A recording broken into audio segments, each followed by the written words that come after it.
It's July 29th, 2025, and in the eerie silence of a forgotten corner of rural Salem, Massachusetts, there stands a desolate patch of earth that local historians whisper about only in hushed tones. 6 identical, weather-beaten grave markers form a chilling semicircle beneath a gnarled, ancient willow.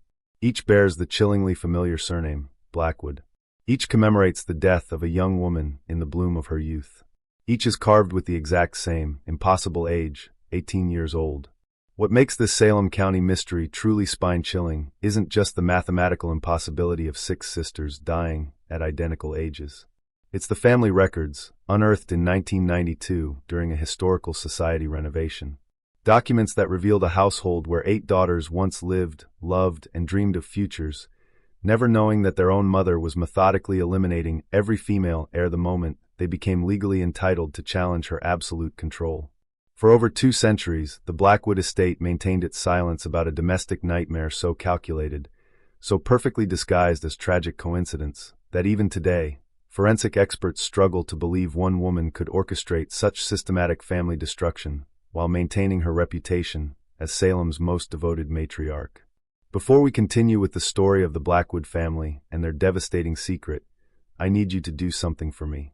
Hit that subscribe button and ring the notification bell, because stories like this one require courage to tell. And I need to know there are people out there brave enough to hear the truth about what can happen behind the closed doors of America's most respected families. Also, let me know in the comments what state or city you're listening from, and tell me, have you ever noticed suspicious patterns in your own family's history that made you wonder if accidents were really just accidents? The genesis of the curse, a Salem legacy, begins. The Blackwood name first appeared in Salem colonial records in 1675, when merchant ships from London began bringing more than just Puritan ideals and farming tools to the New World. Salem in the late 1600s was a bustling port town, where fortunes were measured in trade routes, shipping manifests, and the burgeoning wealth that made Massachusetts the intellectual and commercial hub of English colonial commerce. The harbor was deep and safe, perfect for docking the ships that brought exotic goods from far-off lands, and the burgeoning trade allowed a woman to become wealthy beyond her wildest dreams if she had the ruthlessness to seize every opportunity. Into this world of boundless possibility stepped Eleanor Blackwood in 1675, a woman whose delicate hands and calculating blue eyes spoke of years spent in less forgiving trades than domesticity. At 30, she was older than most women who came to Massachusetts seeking their fortunes. But she carried with her something more valuable than youth: enough gold to purchase a sprawling estate overlooking Salem Harbor and establish Blackwood Manor, a stately Georgian home that would become the architectural pride of Salem County. Eleanor spared no expense on her estate. The main house rose 3 stories above manicured gardens, its imported brick façade punctuated by tall windows that caught the morning light streaming across the bustling harbor. Inside, intricate wood paneling transformed the rooms into showcases of colonial elegance, while exquisite chandeliers from Venice cast dancing light across hand-woven tapestries that had cost more than most families earned in a decade. But it was Eleanor's private study that truly revealed her character, a second-floor sanctuary lined with floor-to-ceiling bookcases filled with leather-bound ledgers, each one meticulously recording every transaction, every profit, every decision that built the Blackwood fortune. Here, amid the smell of jasmine and expensive ink, Eleanor planned not just her business ventures, but every aspect of her family's future, including details that would have horrified anyone who discovered them. By 1678, Eleanor had married Elias Thorne, a respected local merchant whose family connections traced back to the earliest Puritan settlers. Elias was 25, with earnest brown eyes and a quiet demeanor that seemed to complement Eleanor's assertive nature. He brought to the marriage not just his family's goodwill and a substantial dowry, but also the social connections that would cement the Blackwood position among Salem's merchant aristocracy. Their first child, Sarah, was born during a harsh winter storm in the spring of 1679. As Eleanor held her daughter for the first time, feeling the infant's tiny fingers grip her own, she whispered words that Elias found touching at the time, but would later remember with growing horror. 18 years, my girl. You have 18 years to enjoy this world, before you must prove yourself worthy of inheriting everything I've built. The Blackwood family grew quickly in those early years. Mary arrived in 1681, a robust baby with her mother's sharp intelligence and her father's gentle smile. Elizabeth followed in 1683, then Hannah in 1685, Rebecca in 1687, and finally Abigail in 1689. Between the girls came two sons, Jonathan in 1680 and Samuel in 1686. By 1690, Blackwood Manor was filled with the sounds of children's laughter, running feet on hardwood floors, and the constant chatter of siblings who adored each other with the fierce loyalty that only large families understand. Elias threw himself into fatherhood with the same quiet dedication he brought to everything else, creating a household where education, creativity, and moral development were valued as highly as business success. He taught his sons to read and write, and encouraged all his children to think independently and question the world around them. The boys learned Latin and mathematics alongside practical skills like navigation and trade, while the girls studied literature, music, and the complex social graces required of merchant ladies. Eleanor, for her part, seemed to be the model mother. She spent hours with her daughters in the gardens, teaching them about medicinal herbs, household management, and the intricate web of social relationships that sustained colonial life. She was patient with their questions, encouraging of their ambitions, and generous with praise when they showed aptitude for learning. Visitors to Blackwood Manor often commented on the obvious affection between Eleanor and her children, the way her stern demeanor softened when she spoke of their accomplishments and future prospects. But beneath this facade of maternal devotion, something darker was taking root. Eleanor's love for her children was real, but it was a possessive, controlling love that brooked no challenge to her authority. As her daughters grew older and began developing their own ideas about justice, charity, and the proper use of their inherited wealth, Eleanor watched with growing concern. These were not the obedient heirs she had envisioned. They were independent thinkers who might someday use their inheritance rights to undermine everything she had worked to build. The problem, from Eleanor's perspective, was Massachusetts' inheritance law. Colonial statutes granted female children automatic rights to their father's property when they reached the age of 18. Rights that could not be revoked or circumvented once legally established. A mother could disinherit a daughter for moral failings or scandalous behavior, but only through lengthy court proceedings that would expose family secrets to public scrutiny.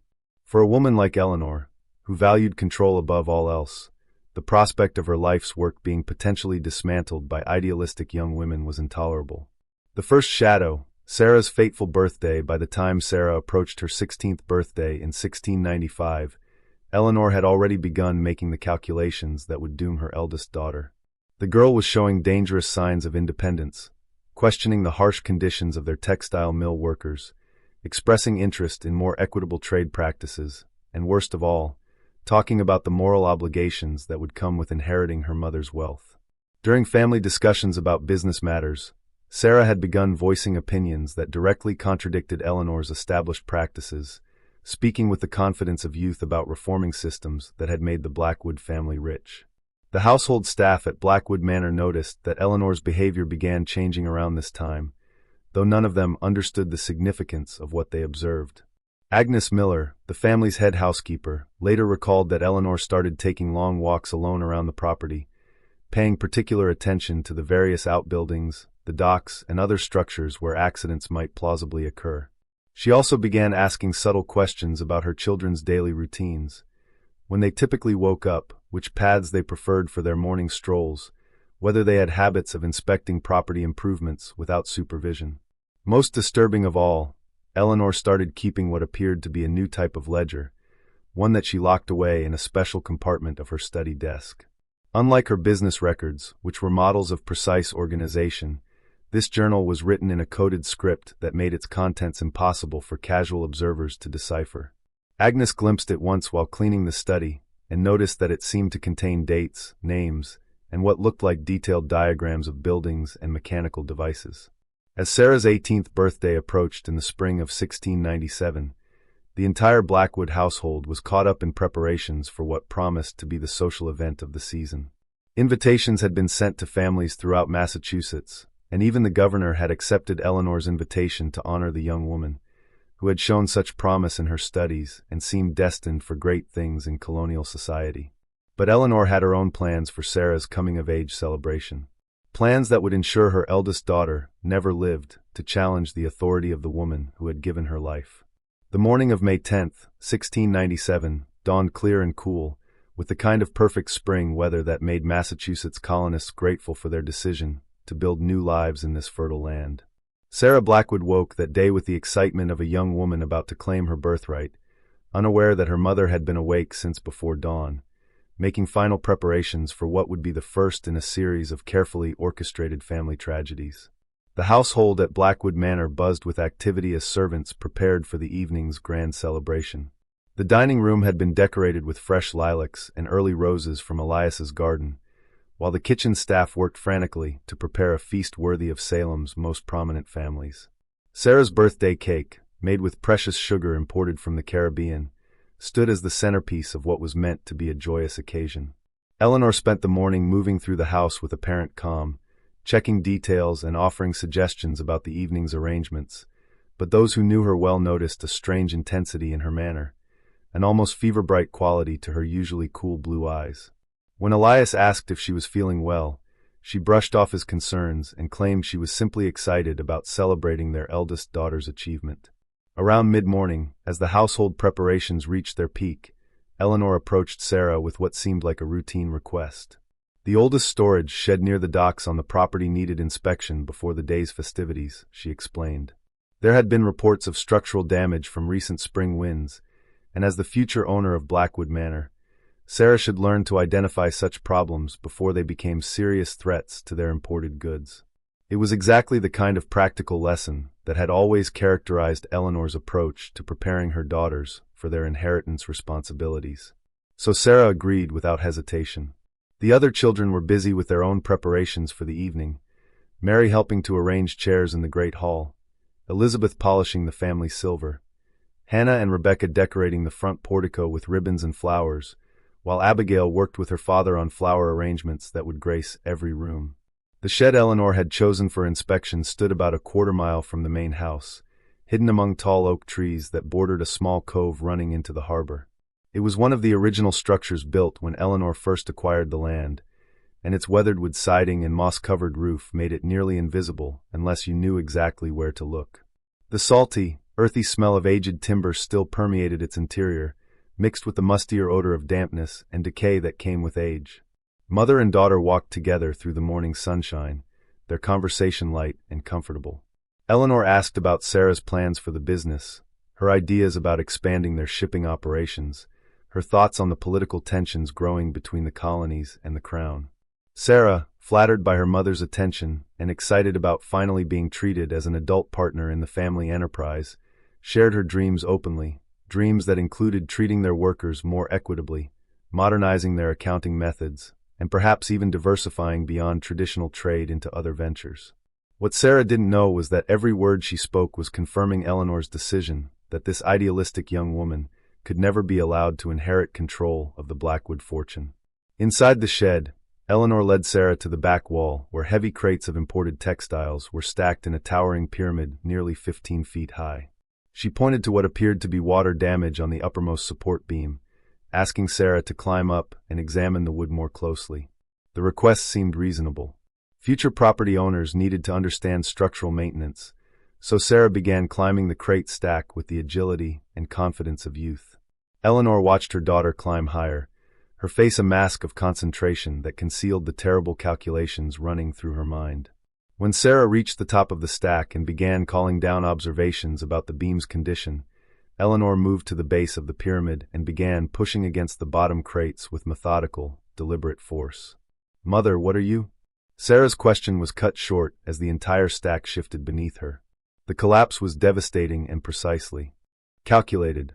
6 heavy crates, each weighing over 150 pounds when full, crashed to the shed floor in a thunderous cascade of splintering wood and tearing fabric. Sarah's scream lasted only seconds before it was silenced forever, her body crushed beneath the weight of oak and linen that had been the foundation of her family's wealth. Eleanor waited several minutes before running toward the house, her anguished cries carrying across the grounds. "Help! Someone help me! Sarah's been hurt. There's been a terrible accident." The servants who responded found a scene of tragic destruction that appeared to be exactly what Eleanor claimed, a structural failure that had caused a fatal accident just as the family heir was learning to inspect their property. The shed's support beams showed clear signs of age and weather damage, and the crate stack's collapse seemed like the kind of cruel misfortune that could strike any prominent family. But 16-year-old Mary, who arrived with the first group of rescuers, noticed something that would haunt her for years to come. When Eleanor emerged from the shed after Sarah's body was recovered, her clothes were covered with the expected dust and wood splinters, but they were also stained with what appeared to be fresh salt residue and damp moss, substances that could only have come from the area behind the shed, nowhere near where the accident had supposedly occurred. More disturbing still, Mary remembered seeing her mother near that same shed earlier in the week, carrying tools and working on something that she couldn't quite make out from her distant vantage point. At the time, it had seemed like routine maintenance. Now, in the aftermath of tragedy, the memory took on a more sinister significance. The funeral was held 3 days later, with representatives from every prominent family in Massachusetts in attendance. Sarah was buried in the family plot behind Blackwood Manor, beneath a headstone that Eleanor personally commissioned from Boston's finest stonecutter. The inscription was simple but heartbreaking. Sarah Eleanor Blackwood, beloved daughter and heir, 1679 to 1697, age 18 years. As the minister spoke of God's mysterious ways and the unpredictable nature of earthly trials, the Blackwood family stood united in grief around their eldest daughter's grave. Elias wept for the future that had died with Sarah, while the younger children struggled to understand how their strong, capable sister could be gone so suddenly. Margaret, at 17, tried to comfort little Abigail, while the boys stood with the stoic dignity they thought appropriate for young men who would someday face their own responsibilities as Blackwood heirs. Only Eleanor remained dry-eyed during the service, her attention focused not on the words of comfort being spoken over her daughter's grave, but on the sound of her remaining daughters' voices as they joined in the final prayer. As she listened to Mary, Elizabeth, Hannah, Rebecca, and Abigail speaking the ancient words about eternal rest and divine mercy, Eleanor's lips moved in what looked like a countdown. 15 years, 12 years, 10 years, 8 years, 6 years. The family returned to Blackwood Manor that evening, their grand celebration transformed into a wake that would mark the beginning of a pattern too terrible for any of them to imagine. But already, in the locked drawer of her study desk, Eleanor was updating her coded journal with new entries, calculations, and timelines that would ensure the Blackwood fortune remained under her absolute control for decades to come. The children went to bed that night believing they had witnessed a tragic accident that had claimed their beloved sister. They had no way of knowing that they were living in a house with a killer who had just perfected her method and was already planning her next victim. The deepening gloom, Mary's impending fate. The years following Sarah's death transformed Blackwood Manor from a place of joy and celebration into something far more subdued and watchful. The laughter that had once echoed through its halls became more restrained, and the easy confidence that had characterized the Blackwood children gave way to a subtle but persistent anxiety that none of them could quite name. Elias retreated into the small study he had built on the property, spending hours immersed in his books and ledgers that his family attributed to natural grief, but which served a deeper purpose. He was beginning to remember details about Sarah's death that troubled him profoundly. The timing of the accident, Eleanor's lack of visible grief despite her public displays of mourning, and most disturbing of all, the way she seemed to be watching their remaining daughters with a calculating intensity that had never been there before.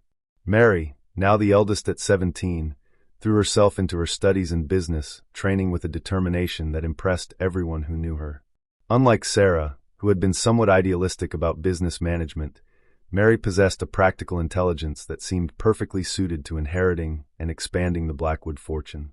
She understood the economic realities of trade, the complexities of shipping markets, and the social dynamics that governed colonial Massachusetts society. By 1699, Mary had become indispensable to the family business, accompanying Eleanor on trips to Boston and Plymouth, negotiating with ship captains and textile buyers, and managing day-to-day operations with skill that belied her youth.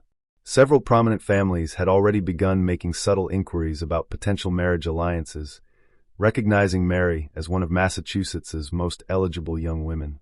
But Eleanor watched her second daughter's growing competence with mounting concern rather than pride. Mary was developing exactly the kind of independent judgment and moral authority that could challenge maternal control once she legally inherited her portion of the estate. Worse still, she had begun expressing ideas about modernizing their textile mill practices, not from humanitarian concerns like Sarah, but from a coldly practical understanding that better-treated workers were more productive and less likely to unionize or cause trouble. "Mother," Mary said during one of their business discussions in the spring of 1699, "I've been studying the operations at the Winthrop Mill, and I believe we could increase our textile yields by 10% if we provided better working conditions and fairer wages for our people. The initial investment would be substantial, but the long-term profits would more than justify the expense." Eleanor nodded and smiled, praising her daughter's analytical thinking while making careful notes in what appeared to be a standard business ledger. But that night, in the privacy of her study, she transferred those notes to her coded journal, alongside increasingly detailed observations about Mary's daily routines, her physical capabilities, and her tendency to inspect property improvements without seeking permission or supervision. The pattern continued through 1699 and into 1700, with Mary assuming more and more responsibility for the Blackwood operations, while unknowingly providing her mother with the information needed to plan her elimination. Eleanor's methods had evolved since Sarah's death. She was now more subtle in her reconnaissance, more patient in her planning, and more sophisticated in her understanding of how to create accidents that would appear completely natural to any investigation. Agnes Miller, the family's head housekeeper, noticed that Eleanor had begun taking regular walks around the property during the pre-dawn hours when the rest of the household was still asleep. She sometimes glimpsed her through her window, moving purposefully among the various buildings, and always carrying what appeared to be tools or equipment that she concealed from casual observation. When she mentioned these early morning activities to other servants, they confirmed similar sightings, but could offer no explanation for their mistress's mysterious behavior. More troubling still, Agnes observed that Eleanor seemed to be conducting what could only be described as experiments.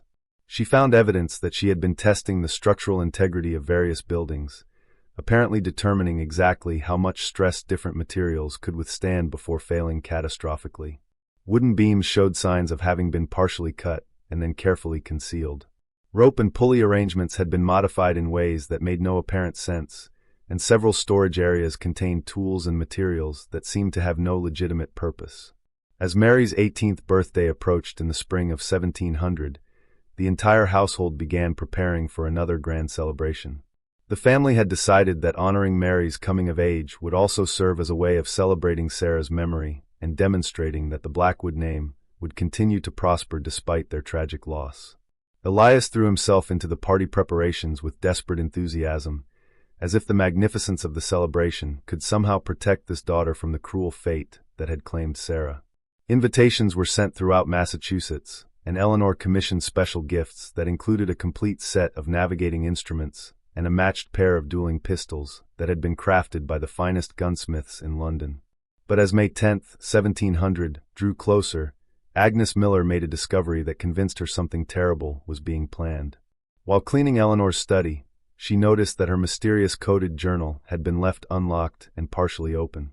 Though she couldn't decipher most of the text, she could clearly make out several dates, diagrams that appeared to show the interior of various buildings, and what looked like detailed calculations about weights, leverage, and structural engineering. Most chilling of all, she saw Mary's name written at the top of a page that contained what appeared to be a timeline culminating on May 10, 1700, the date of her 18th birthday. Agnes faced an impossible choice. In colonial Massachusetts, a household servant who accused her mistress of planning murder would likely be dismissed as delusional or, worse still, charged with making false accusations against a respected member of society. But she couldn't stand by and watch another of the Blackwood children die in what would undoubtedly be called a tragic accident. Her solution was to enlist the help of Reverend Jonathan Wells, the local minister who had presided over Sarah's funeral and who had privately expressed skepticism about the convenient timing of that death. Reverend Wells was a man of God who believed in truth and justice, qualities that made him willing to consider possibilities that others might dismiss as impossible. When Agnes approached him with her concerns about Mary's safety, Reverend Wells listened with the methodical attention he brought to all his parish consultations. He asked probing questions about the physical evidence she had observed, requested detailed descriptions of Eleanor's recent behavior, and ultimately agreed that the pattern she described was too suspicious to ignore. "The challenge," he told her, "is that we have no legal authority to intervene in the private affairs of one of Salem's most respected families. Any accusations we make must be supported by irrefutable evidence, or they will be dismissed as the fantasies of hysterical servants. Reverend Wells's solution was both simple and terrifying. They would have to catch Eleanor in the act of attempting to murder her daughter. The plan they developed required careful coordination and considerable courage. On the morning of Mary's 18th birthday, Reverend Wells and several trusted deacons would position themselves at strategic locations around the Blackwood property, hidden but close enough to observe any suspicious activities. Agnes would monitor Eleanor's movements from inside the house, while Elias, who had been quietly brought into their conspiracy, would attempt to keep Mary close to areas where help could reach her quickly if danger threatened. But Eleanor had been planning her second murder for over a year, and her preparations were far more sophisticated than anyone realized. On the evening of May 9, 1700, as the household was making final preparations for Mary's birthday celebration, Eleanor approached her daughter with news that seemed like a stroke of remarkable good fortune. A ship had arrived unexpectedly in Boston, carrying a potential buyer who claimed to represent textile merchants in Amsterdam. The man was offering prices significantly above current market rates, but he would only be in Massachusetts for one day before continuing to the Carolinas. "If we can reach Boston before noon tomorrow," Eleanor explained, "we might be able to negotiate a contract that would make this our most profitable year ever. I know it means missing your birthday celebration, but the servants can maintain everything until we return, and the financial opportunity is simply too important to ignore." Mary, whose practical nature made her appreciate the value of such business opportunities, agreed to make the trip despite her disappointment about missing her party. The plan was to leave Blackwood Manor before dawn, conduct their business in Boston during the morning, and return in time for a smaller family celebration that evening. What Mary didn't know was that there was no ship in Boston, no Amsterdam buyer, and no business opportunity. The entire story was a fabrication designed to get her away from the house and into a situation where her death could be staged without witnesses who might ask inconvenient questions. Eleanor had spent months planning every detail of what would appear to be a carriage accident gone wrong. The road between Blackwood Manor and Boston passed through several stretches of dense forest, where the terrain was treacherous and accidents had occasionally claimed travelers, making it a plausible location for a mishap. More importantly, Eleanor had already paid a group of desperate men to stage an accident that would result in Mary's death, while leaving Eleanor herself as a traumatized witness rather than a suspect. But Reverend Wells and Agnes Miller had been watching Eleanor too closely to be fooled by her sudden business emergency.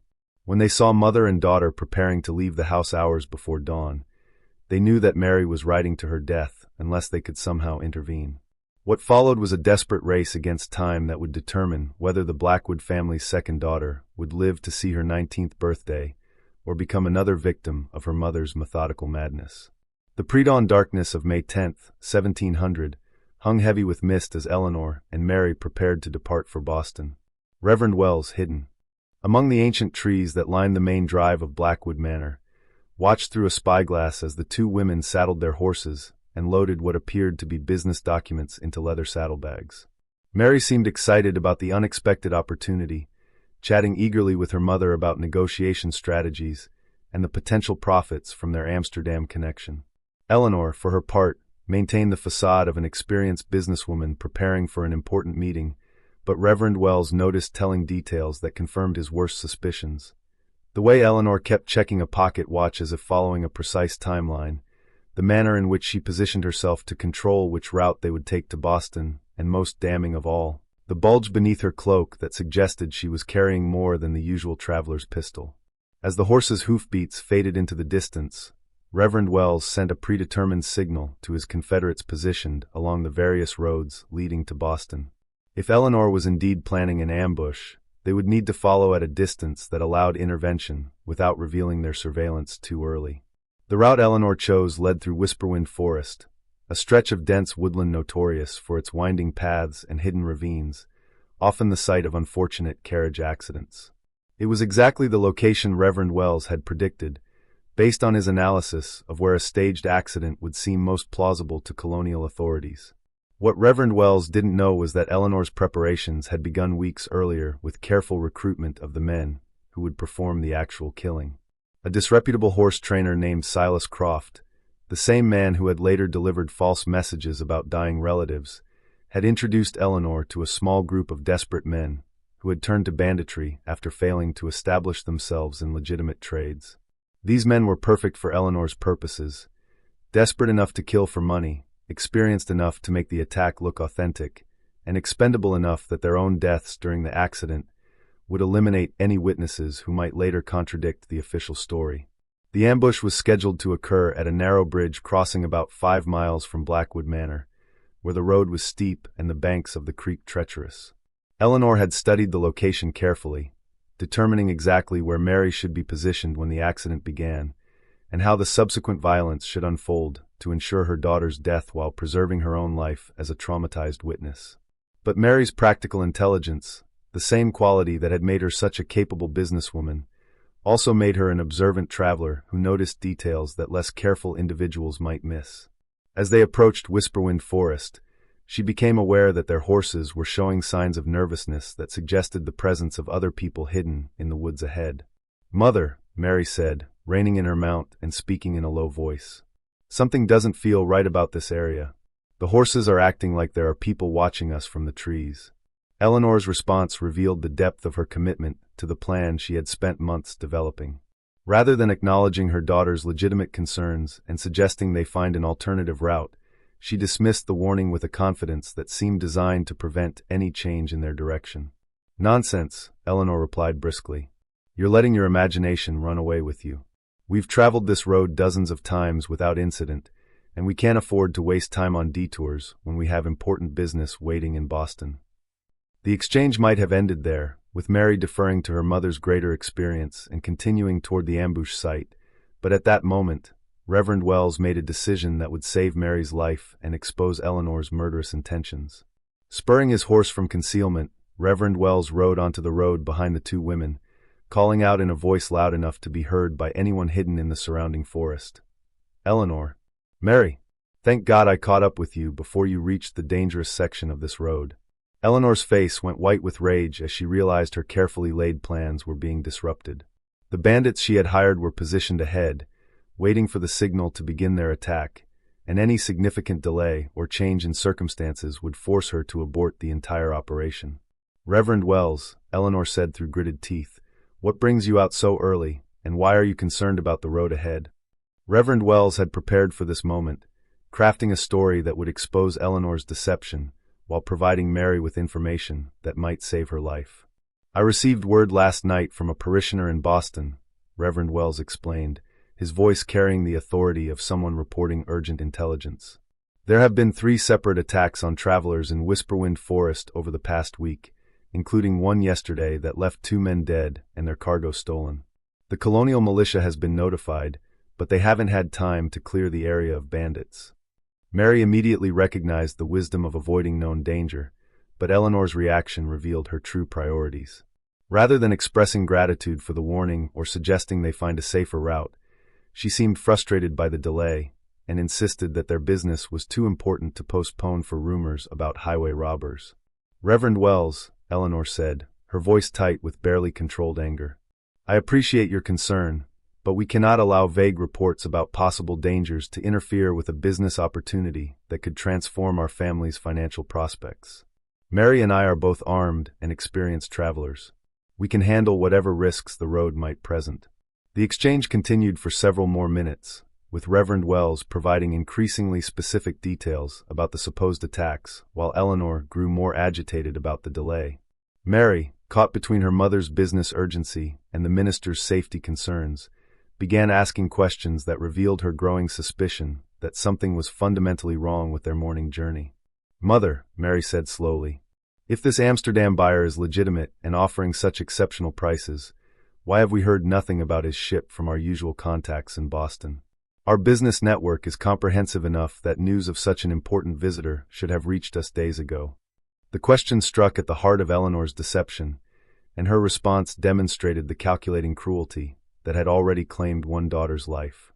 Rather than fabricating additional details to support her story, Eleanor seemed to realize that her plan had been compromised beyond recovery. The expression that crossed her face was one Reverend Wells would later describe as the look of a predator that has been cornered by its intended prey. Eleanor's hand moved toward the concealed weapon beneath her cloak, apparently deciding that if she couldn't kill Mary through a staged ambush, she would have to resort to more direct methods. But Mary, whose suspicions had been building throughout their conversation, was watching her.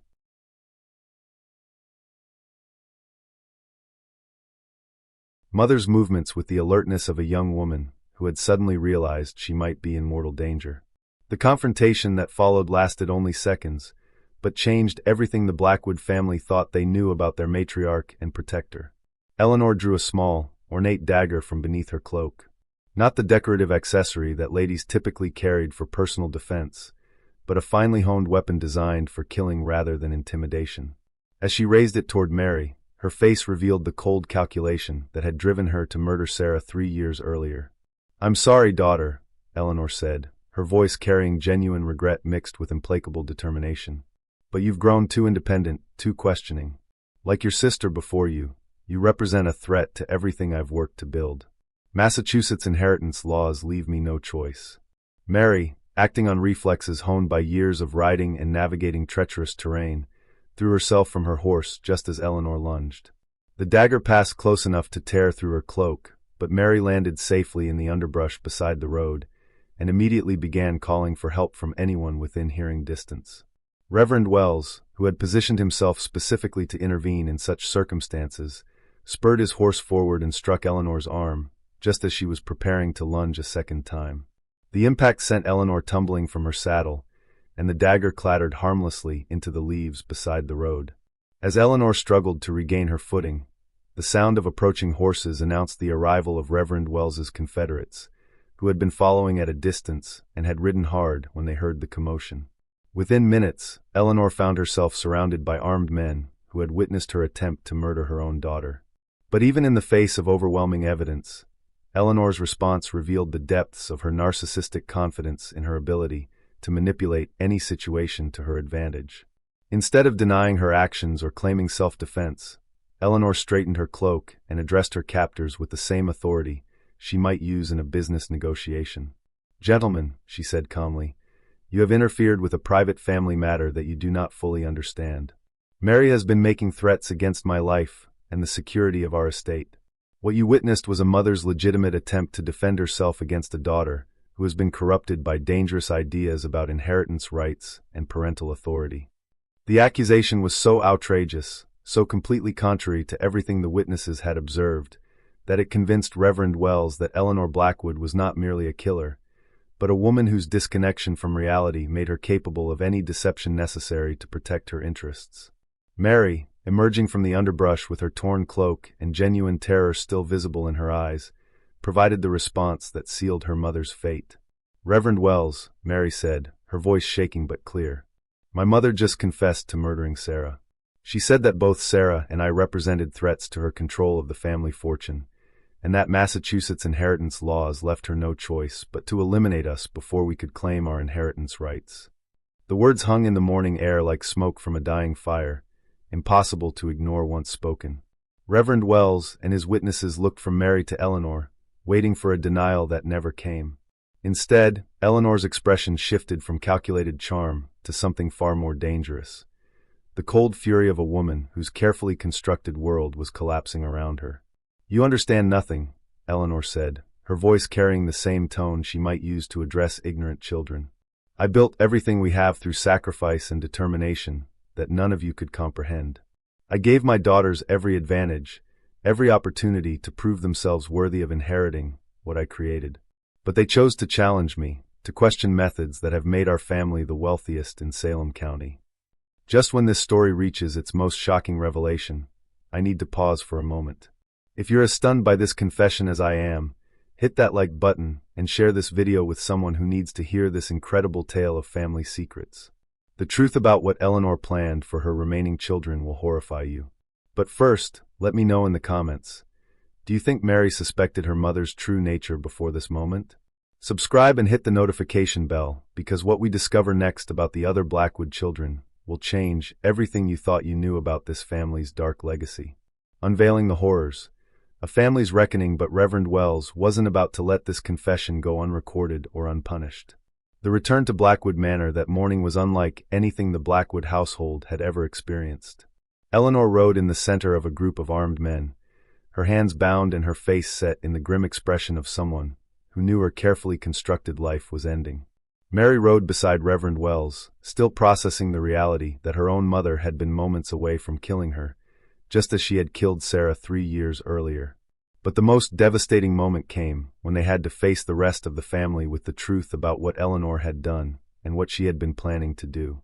Elias was in the study with Jonathan and Samuel, reviewing ledgers for Mary's birthday celebration, when he saw the group of riders approaching the house. His first thought was that some accident had befallen his wife and daughter during their business trip. But as they drew closer, he realized that Eleanor was the prisoner, not the victim.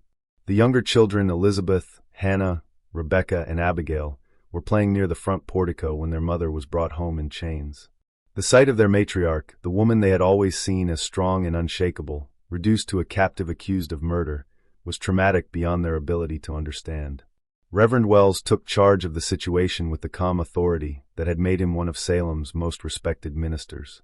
He gathered the entire family in the great hall of Blackwood Manor and began the impossible task of explaining that the accidents that had claimed Sarah's life and nearly claimed Mary's were actually murders committed by the woman they had trusted above all others. "Mrs. Blackwood," Reverend Wells began gently, "I'm afraid I must tell you something that will be very difficult to hear. Your wife has confessed to murdering Sarah, and this morning we prevented her from killing Mary as well." The silence that followed was profound and terrible. Elias's face went white as he absorbed the implications of what he was hearing, while the children stared in shock at their mother, trying to reconcile this accusation with the loving parent they thought they knew. Elizabeth, at 17 years old, was the first to find her voice. "That's impossible," she said firmly. "Mother loved Sarah. She was devastated when the accident happened. I saw her weep at the funeral." Eleanor, who had remained silent since their arrival, finally spoke. But instead of denying the charges or expressing remorse for her actions, she seemed compelled to justify her behavior to her family. "Sarah was going to destroy everything," she said, her voice carrying the same matter-of-fact tone she might use to discuss shipping manifests.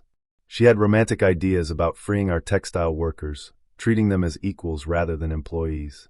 Do you understand what that would have meant? The complete collapse of our textile operation, the loss of our social position, the destruction of wealth that has taken decades to accumulate." Elias rose from his chair, his face a mask of horror and dawning comprehension. "Eleanor," he whispered, "what are you saying? What are you telling us about our daughter?" "I'm telling you that I did what was necessary to protect this family's future," Eleanor replied with chilling conviction.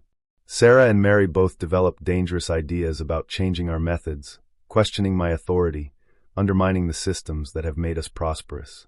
The law would have given them the right to inherit half of everything when they turned 18. Regardless of their qualifications or their understanding of what it takes to maintain our position.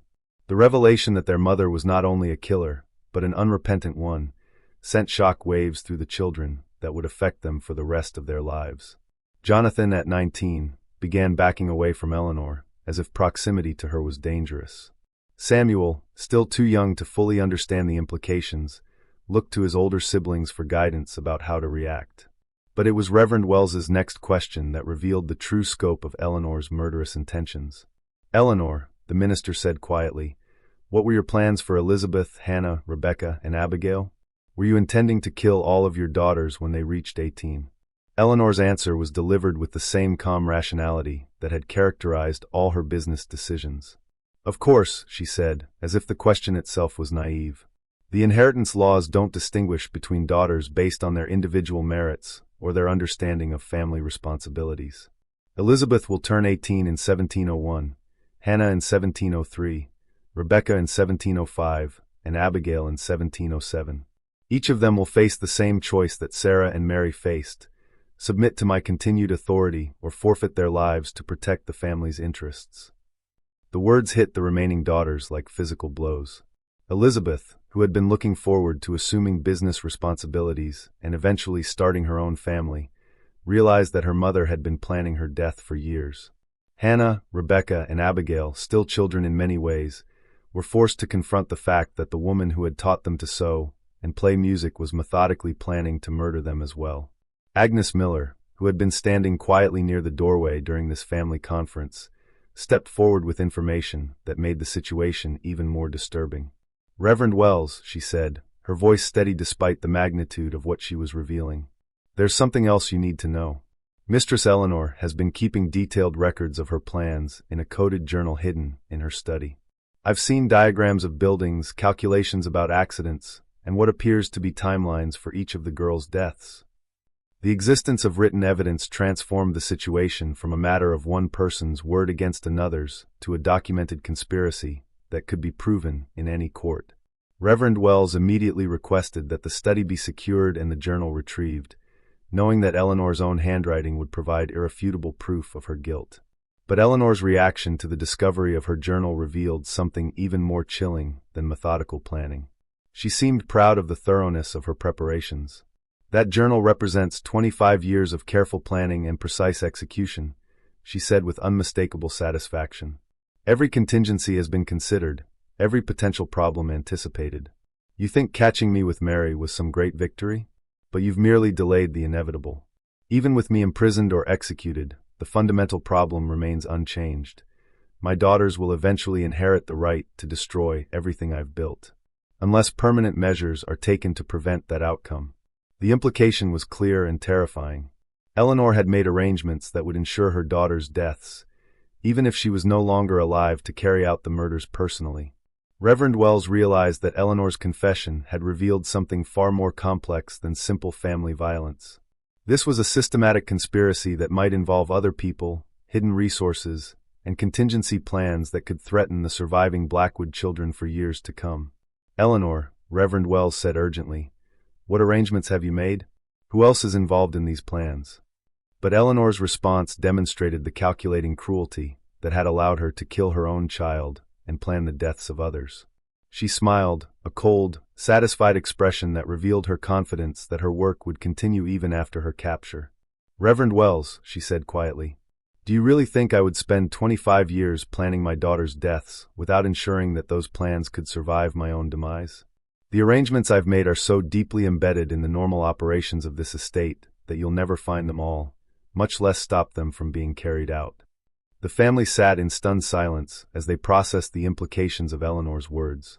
Not only had she murdered Sarah and attempted to kill Mary, but she had apparently created some kind of ongoing conspiracy that would continue threatening the lives of Elizabeth, Hannah, Rebecca, and Abigail, regardless of what happened to her personally. Elias, who had been listening to his wife's confessions with growing horror, finally found the strength to ask the question that would determine his family's survival. Eleanor, he said, his voice barely above a whisper, how do we stop what you've set in motion?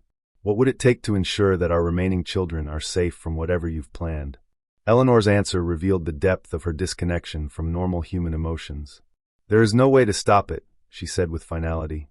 The only way to ensure the Blackwood fortune remains intact is to ensure that no female heirs survive to claim inheritance rights. I've accepted that responsibility, and I've made arrangements to ensure it's carried out regardless of my personal circumstances.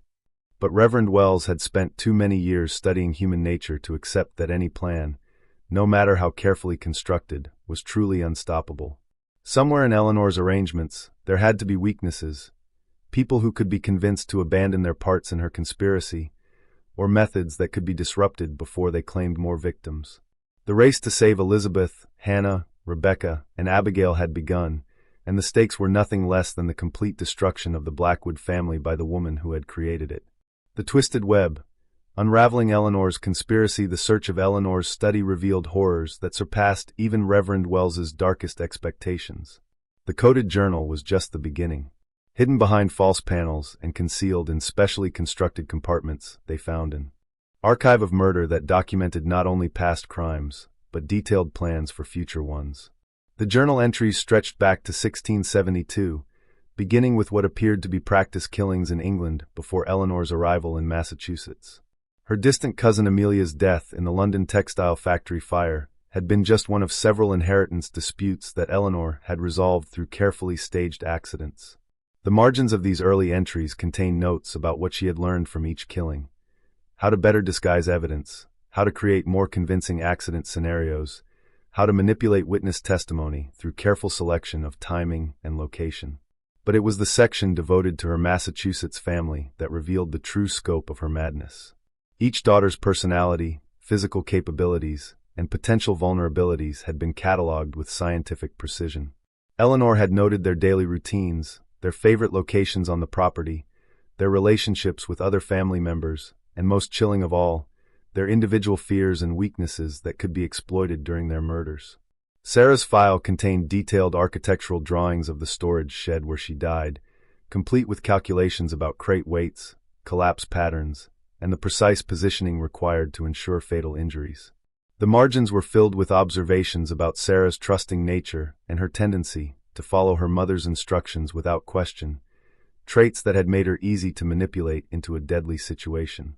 Mary's file was even more elaborate, documenting multiple potential scenarios for her elimination. The carriage accident plan had been just one option among many.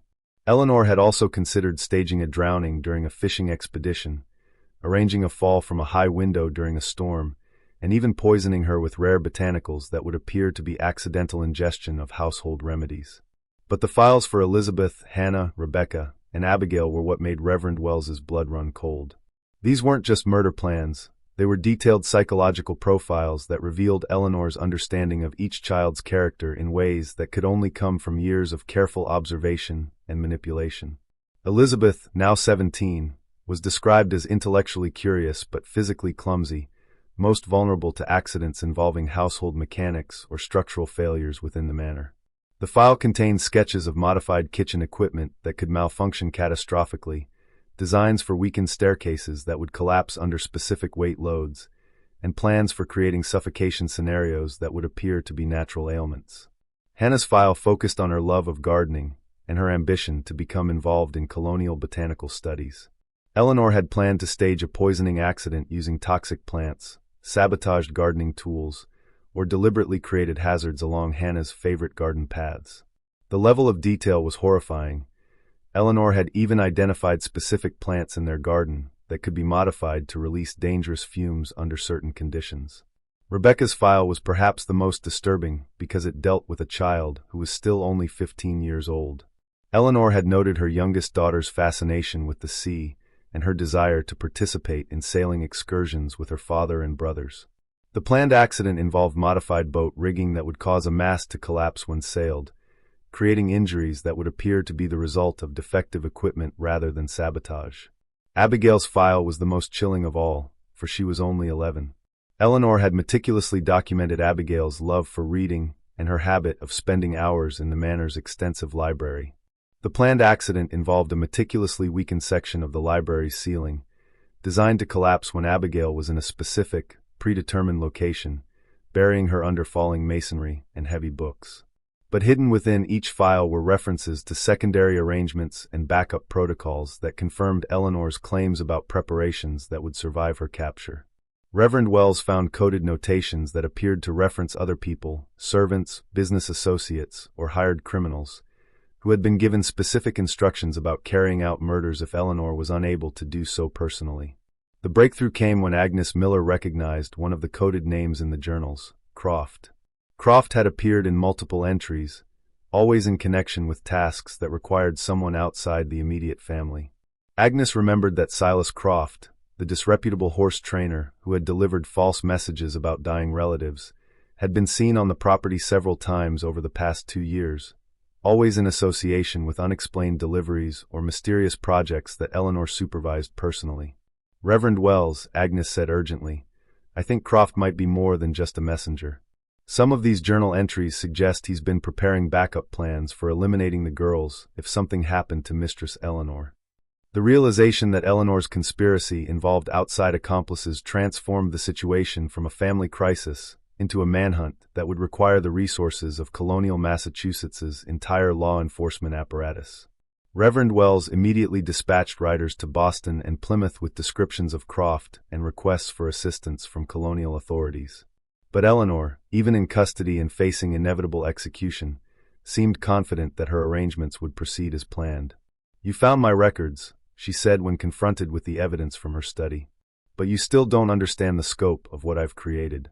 Croft is just one component of a larger system. Even if you capture him, there are others who have been given pieces of the plan.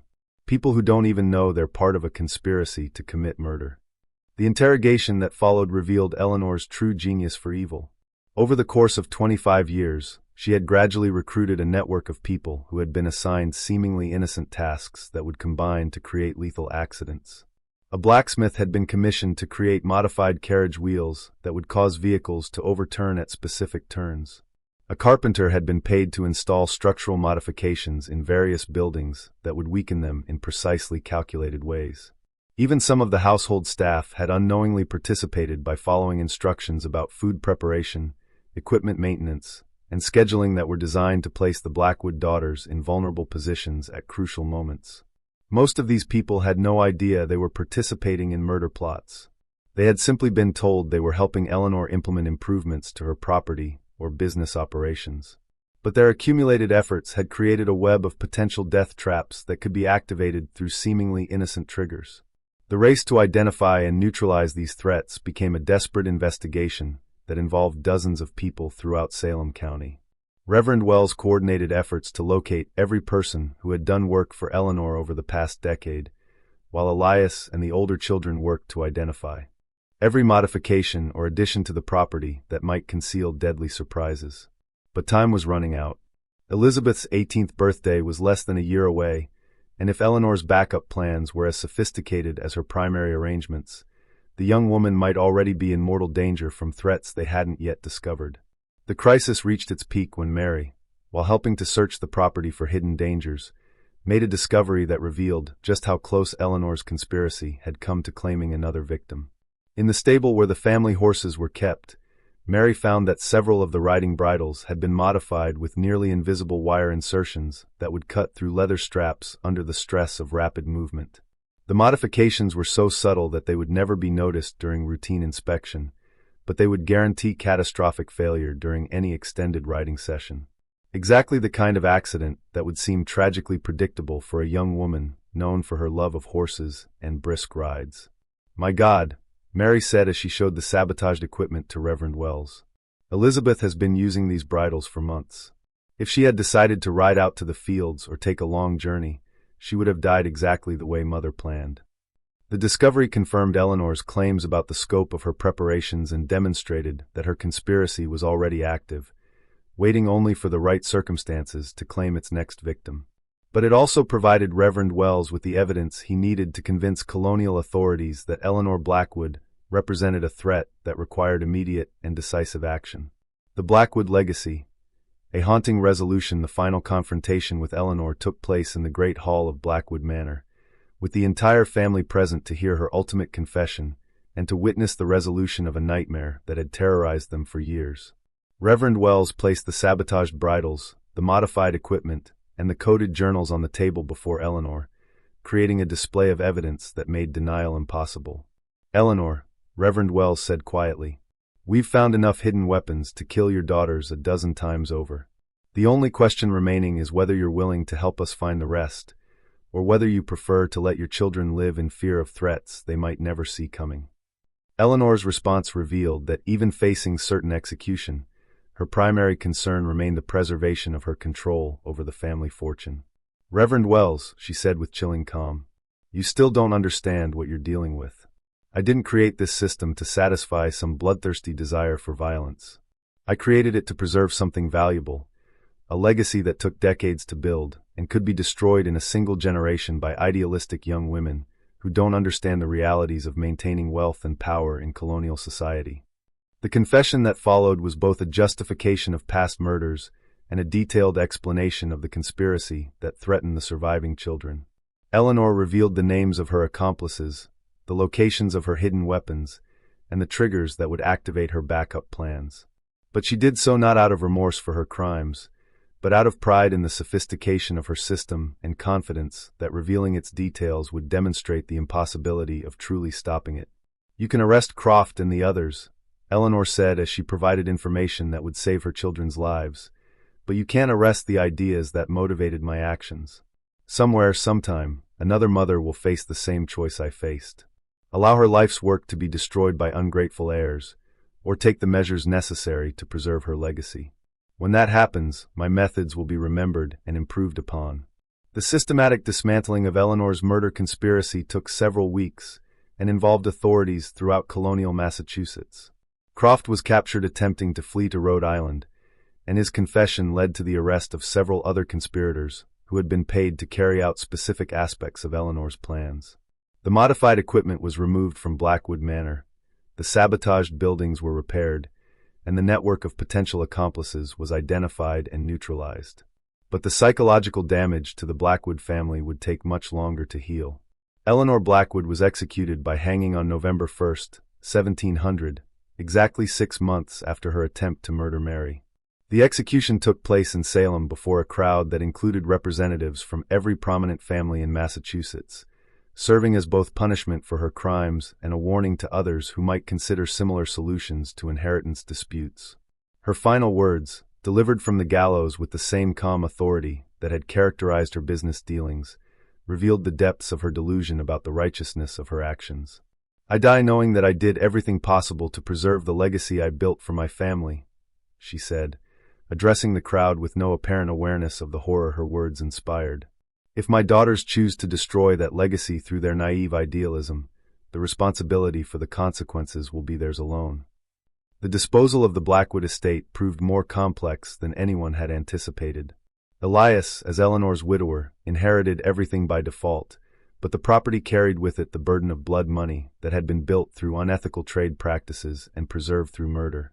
Working with Reverend Wells and several progressive members of the Massachusetts colonial government, he made decisions that would transform the family's legacy from one of horror to one of redemption.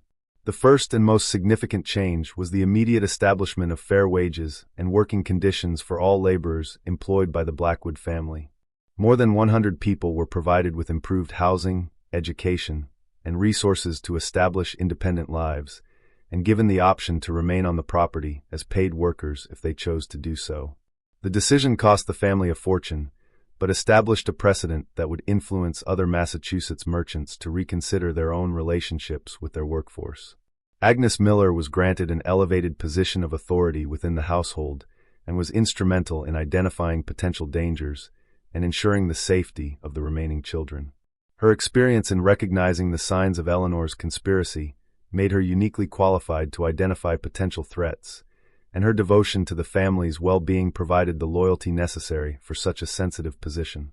The Blackwood Benevolent Fund, established with the bulk of the family's remaining wealth, became colonial America's first organization dedicated to investigating suspicious deaths in prominent families and providing protection for individuals who might be targeted by inheritance-motivated violence. The fund's work documented dozens of cases throughout the colonies where family members had died under suspicious circumstances, and their investigations led to legal reforms that made it more difficult for future killers to use Eleanor's methods. Mary, permanently traumatized by her near-death experience and the knowledge of her mother's true nature, chose never to marry or have children. She devoted her life to managing the fund's investigative work and developing legal protections for inheritance rights that would prevent future families from facing the terrors that had nearly destroyed her own. Her work contributed to changes in Massachusetts law that required multiple witnesses for inheritance transfers and established penalties for coercion or violence related to family property disputes. Elizabeth, Hannah, Rebecca, and Abigail grew up knowing the truth about their mother's intentions, a burden that shaped them into passionate advocates for family safety and legal reform. Elizabeth became a lawyer specializing in inheritance law and family protection, while Hannah established Massachusetts' first organized system for investigating domestic violence. Rebecca, a skilled navigator, chose a life at sea, traveling far from Salem but applying the lessons of her childhood to protecting other vulnerable people from familial predators. Abigail, the youngest, became a renowned scholar and librarian, dedicating her life to preserving historical records and ensuring that such dark chapters of family history were never forgotten. Jonathan and Samuel, though not directly threatened by their mother's conspiracy in the same way their sisters were profoundly affected by growing up in a household where murder was being planned and executed. Jonathan became a prominent legal reformer, focusing on the rights of heirs and the ethical management of family wealth. Samuel, driven by a deep sense of justice, became a respected judge, known for his unwavering commitment to uncovering truth in complex family disputes. Elias lived until 1735, spending his final decades working to ensure that the Blackwood name would be remembered for its contributions to family safety rather than for the horrors Eleanor had committed. He never remarried, claiming that his experience with Eleanor had taught him that the capacity for evil could be hidden behind any facade of respectability and devotion.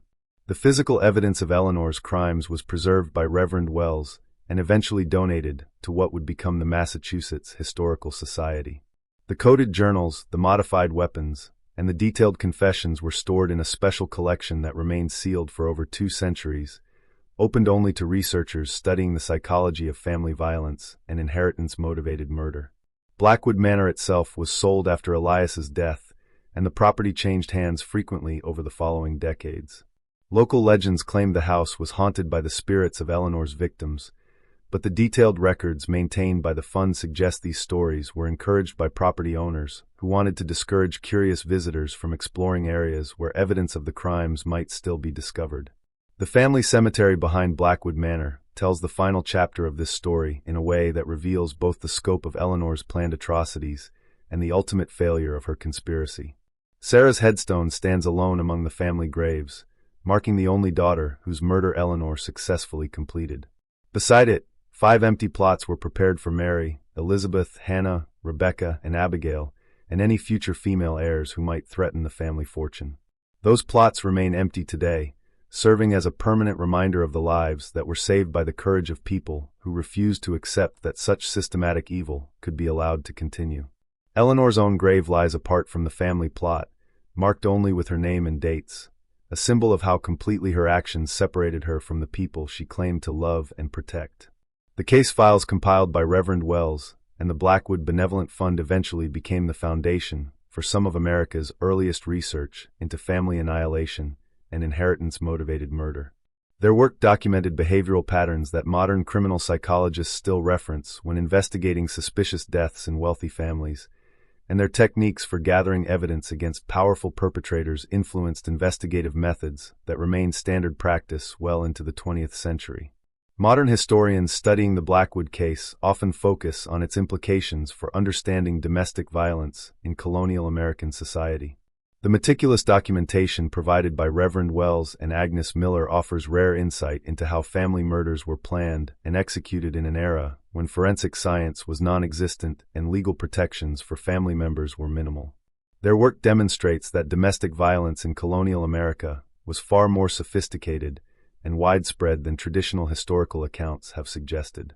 But perhaps the most important legacy of the Blackwood case is the question it raises about the nature of evil itself and the vulnerability of families to predators who hide behind masks of love and protection. Eleanor Blackwood was not a madwoman or a monster in the traditional sense. She was a rational, calculating individual who murdered her own children for comprehensible, if morally reprehensible, reasons. Her crimes were motivated not by hatred or sadism, but by an obsessive need to control her legacy and protect her vision of family success. This ordinariness of evil, this banality of carefully planned domestic murder, made the Blackwood case particularly disturbing to colonial American society. It suggested that the greatest threats to family safety might come not from external dangers like Indian raids or criminal strangers, but from within the supposedly sacred bonds of blood and marriage. The idea that a mother could systematically plan to murder multiple children while maintaining her position as a respected community leader challenged fundamental assumptions about matriarchal authority and family loyalty that formed the foundation of colonial social structure. The psychological profile that emerges from Eleanor's own writings and recorded confessions provides valuable insight into the mindset of family annihilators, individuals who kill multiple family members to achieve specific goals related to control, inheritance, or social status. Her combination of narcissistic personality traits, meticulous planning abilities, and complete lack of empathy for her victims matches patterns that criminal psychologists continue to observe in similar cases today. What makes the Blackwood case particularly significant is not just the scope of Eleanor's crimes, but the systematic nature of her planning and the way she integrated murder into the normal operations of her household. She didn't kill in moments of rage or passion. She planned each death for years, involving other people in her conspiracy without their knowledge, and creating backup systems that would ensure her goals were achieved, even if her primary methods failed. The fact that her conspiracy was ultimately discovered and dismantled provides hope that even the most sophisticated family predators can be stopped if people are willing to recognize warning signs and take action to protect vulnerable family members. But the case also demonstrates how difficult it can be to identify such threats when they come from people who are supposed to be protectors rather than predators. What do you think of this story? Do you believe that all of Eleanor's conspirators were identified and captured? Or might there have been additional accomplices who escaped justice and continued her work in other families?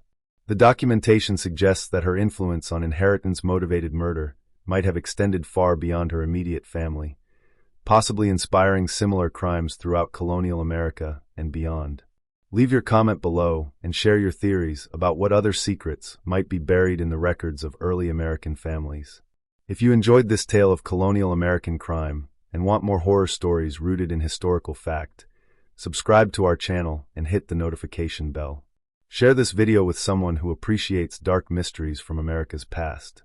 And join us next time as we explore another case where the line between historical fact and unspeakable horror becomes impossibly thin.